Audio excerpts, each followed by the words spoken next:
Hello, good morning guys. ഇന്നൊരു exam ഉള്ളൊരു ദിവസമാണ് കേട്ടോ. അപ്പോൾ ഞങ്ങൾ ചങ്ങനാശ്ശേരിയിൽ നിന്ന് രാവിലെ തന്നെ ഇറങ്ങി എക്സാമിന് കോട്ടയത്തായിരുന്നു എക്സാം, ഈരയിൽ കടവിൽ വെച്ചിട്ട്.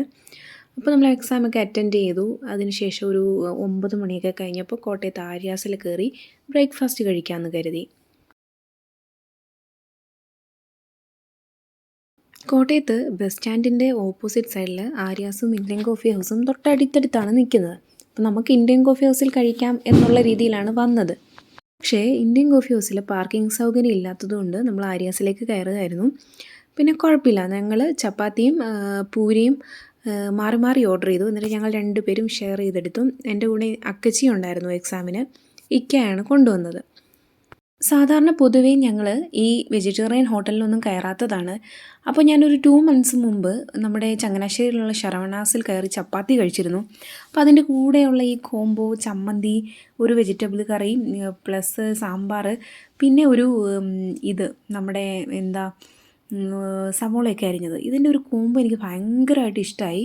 ഇപ്പം ഞങ്ങൾ ഇതും ട്രൈ ചെയ്യാറുണ്ട്. പിന്നെ ഒരു കാപ്പി കുടിച്ചിരുന്നു, തീരെ കൊള്ളില്ലായിരുന്നു, അതുകൊണ്ട് അതവിടെ വെച്ചു. 9:30 കൂടി ഞങ്ങൾ കോട്ടയത്ത് നിന്ന് തിരിച്ചു. ഇന്ന് കുഞ്ഞിന് സ്കൂളുള്ളൊരു ദിവസമാണിത്.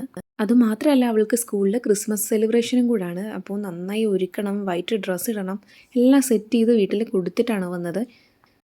10:15 കൂടി ഞങ്ങൾ ചങ്ങനാശ്ശേരിയിലെത്തി. വീട്ടിൽ നിന്ന് കയറിയ ശേഷം ഞാൻ ഇന്ന് അതുപോലെ തന്നെ ജോലിക്ക് പോയിരുന്നു.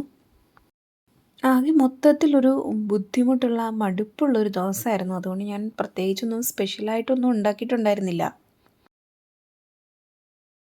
രാവിലെ 7 മണിക്ക് ഞങ്ങൾക്ക് അവിടെ എക്സാമിന് കയറണമായിരുന്നു. അപ്പോൾ അതുകൊണ്ട് തന്നെ ഒരു 4 മണിക്ക് മുമ്പേ തന്നെ എഴുന്നേറ്റിരുന്നു. രാത്രി 12 മണിയോളം കഴിഞ്ഞിട്ടാണ് ഉറങ്ങിയത്. അപ്പോൾ അത്യാവശ്യം നല്ലതുപോലെ ഒന്നും ഉറക്കം കിട്ടിയിരുന്നില്ല.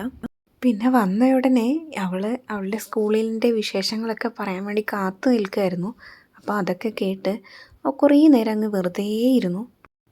പിന്നെ 2 പേർക്കും ഫുഡൊക്കെ കൊടുത്തിട്ട് ഞങ്ങളെല്ലാവരും ഫുഡ് കഴിച്ചങ്ങ് കിടക്കുകയാണ്. അപ്പോൾ എല്ലാവർക്കും താങ്ക് യു ഫോർ വാച്ചിങ്.